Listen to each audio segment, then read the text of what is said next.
Kita lanjutkan di nomor 16.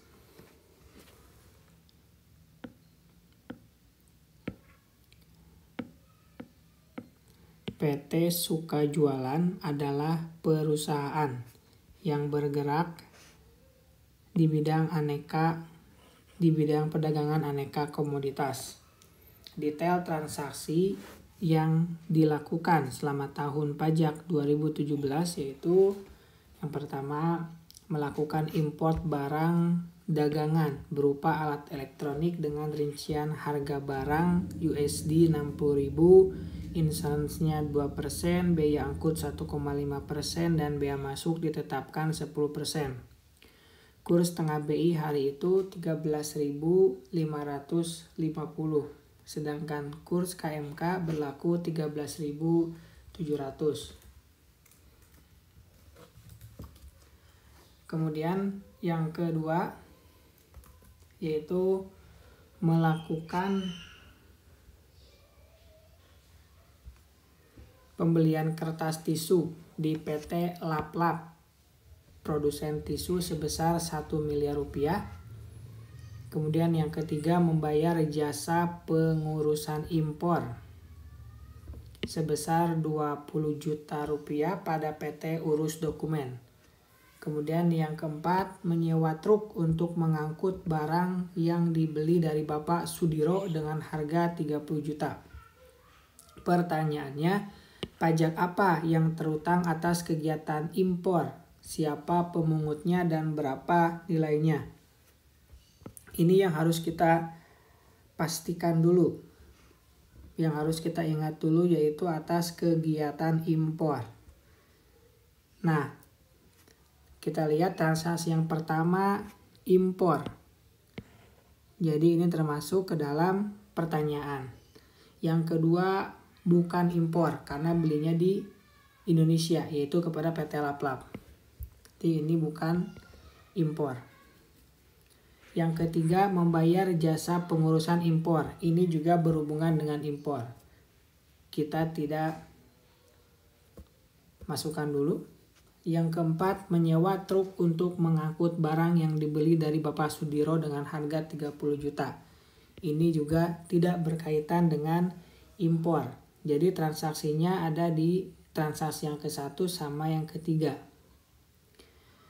Kemudian kita lihat di pilihan jawabannya, yang namanya impor sudah pasti PPh pasal 22. Jadi dikarenakan ini PPh pasal 23 otomatis salah. Berarti yang C juga sudah dipastikan salah. Jadi tersisa 3 pilihan lagi yaitu B, D, dan E. Karena kegiatan impornya benar yaitu PPh pasal 22.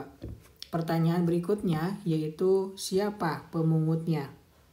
Nah, untuk memungut PPh pasal 22 itu adalah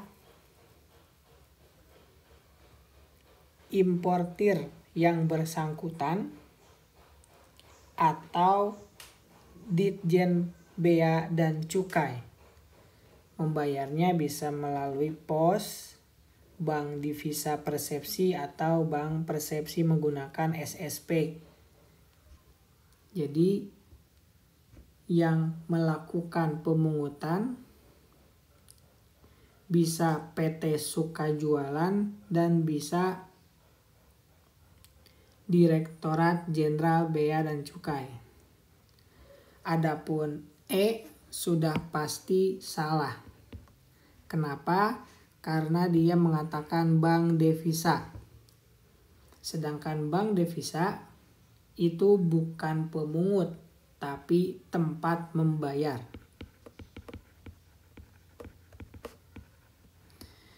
Jadi sisa B dan D. Berarti ini ngomongin berapa nilainya. Jadi kita harus hitung.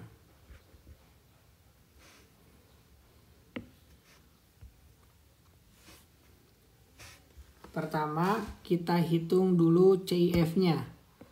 Dimulai dari C. C-nya itu 60.000.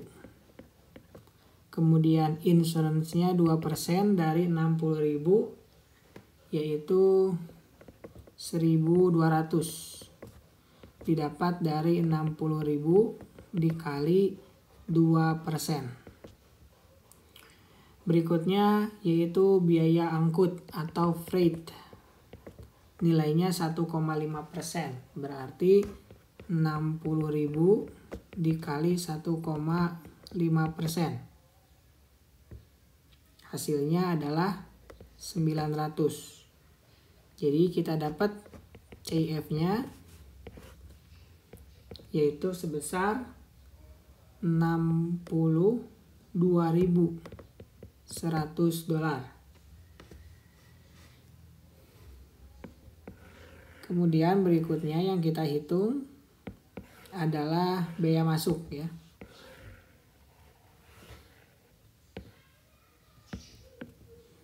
Berikutnya bea masuk.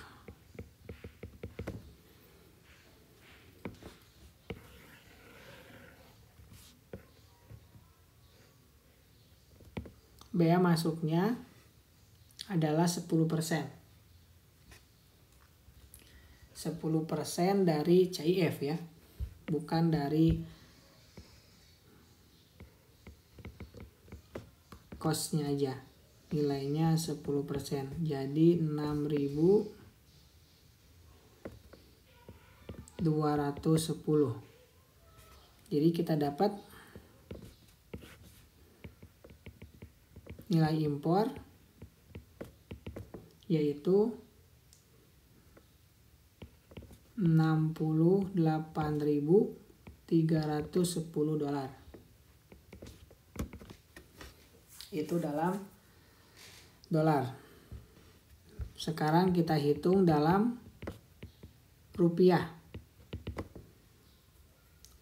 Kita menggunakan kurs KMK yaitu 13.700. Jadi cara ngitungnya adalah 68.310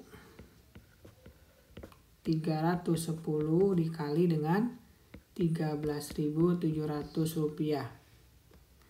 Hasilnya adalah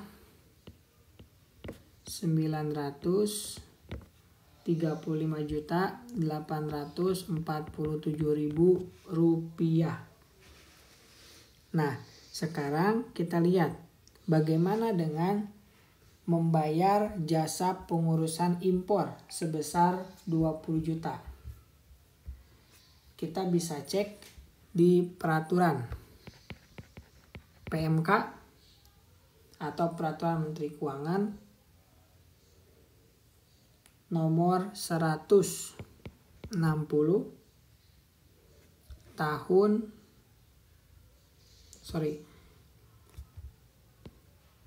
PMK nomor 34 ya yang barunya ya. PMK nomor 34 tahun 2016 bahwa membayar jasa pengurusan itu tidak termasuk ke dalam nilai yang diperhitungkan dalam penghitungan PPh pasal 22 impor. Sehingga informasi soal untuk perhitungan hanya di transaksi yang ke-1 saja. Jadi kita bisa hitung PPh pasal 22-nya ya. PPh pasal 22-nya yaitu 935.847 dikali. Nah, ini harus hati-hati karena barang dagangannya yaitu berupa alat elektronik. Nah, untuk alat elektronik ini tidak termasuk ke dalam barang tertentu yang ada di lampiran PMK nomor 110 tahun 2018 yang tarifnya adalah 10%. Dan juga tidak termasuk ke dalam barang tertentu lainnya huruf B yang tarifnya 7,5%. Dan juga tidak termasuk ke dalam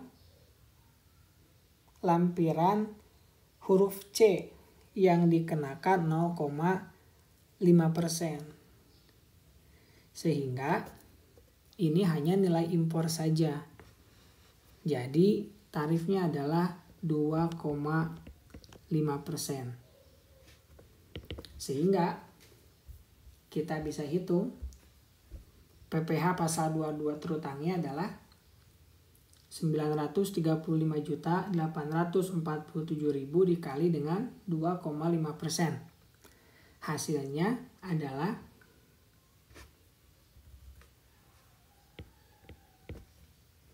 23 juta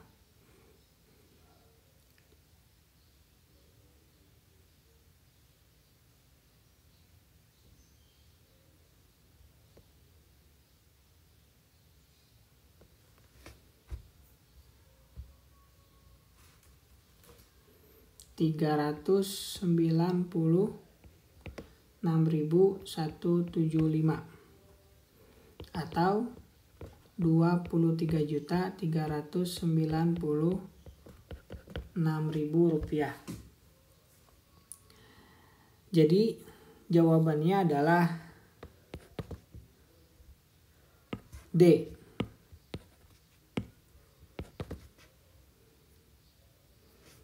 Kita kasih keterangan di sini kenapa 2,5%.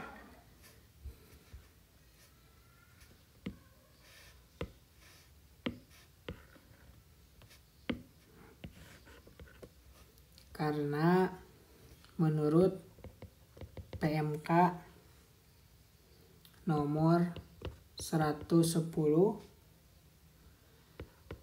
tahun 2018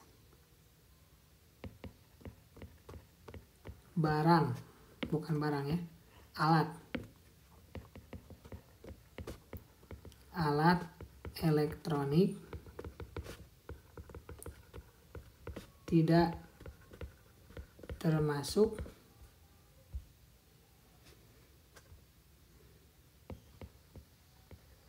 lampiran huruf A yang tarifnya 10%, tidak juga termasuk lampiran huruf B yang tarifnya 7,5%, dan juga tidak termasuk ke dalam lampiran huruf C yaitu 0,5%. Sehingga apabila tidak termasuk ke dalam ketiganya, maka tarifnya adalah 2,5% apabila dia memiliki API. Kalau non API, tarifnya adalah 7,5%.